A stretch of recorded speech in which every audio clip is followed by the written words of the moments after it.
श्री गोपाळ कृष्ण भगवान की जय। लीळा नंबर 52।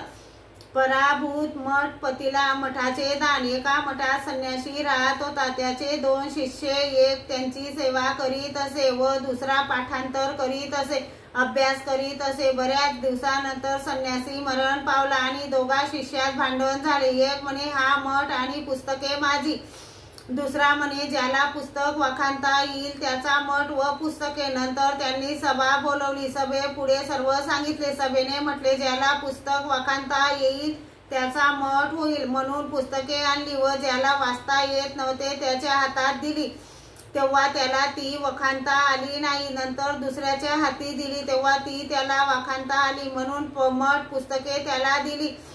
दुसऱ्याला बाहेर काढले, तेव्हा सर्वज्ञ त्याच गावाला गेले। सर्वज्ञ जेथे बसलेले होते तेथे तो आला। सर्वज्ञांना दंडोते घातली, श्रीचरणा लागला।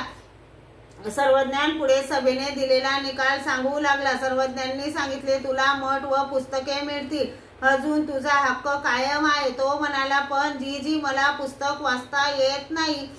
सर्वज्ञ म्हणाले तुम्ही सभा बोलवा, पुस्तक उघडून पहा की वाखाणता येईल। मग त्याने पुन्हा सभा बोलवली, पुस्तके आणली आणि तो पुस्तक उघडताच वाखाणू लागला आणि सर्वांनी टाळ्या वाजवल्या व सभेने त्याला मठ व पुस्तके दिली। दुसऱ्याला बाहेर घालवले। मग सर्वज्ञांच्या वरदानाने ज्याने मठ पुस्तके जिंकली तो सर्वज्ञांना जेवण द्यायचा। सर्वज्ञ तेथे ओट्यावर झोपायचे। ज्यावेळी सर्वज्ञ तेथून निघून जात होते त्यावेळी तो सर्वज्ञांना निघू देत नव्हता। सर्वज्ञांनी आपल्या भक्तजनांना म्हटले बाई आम्ही शेवटी त्यांच्याशी भांडून निघालो। श्री गोपाळ कृष्ण भगवान की जय।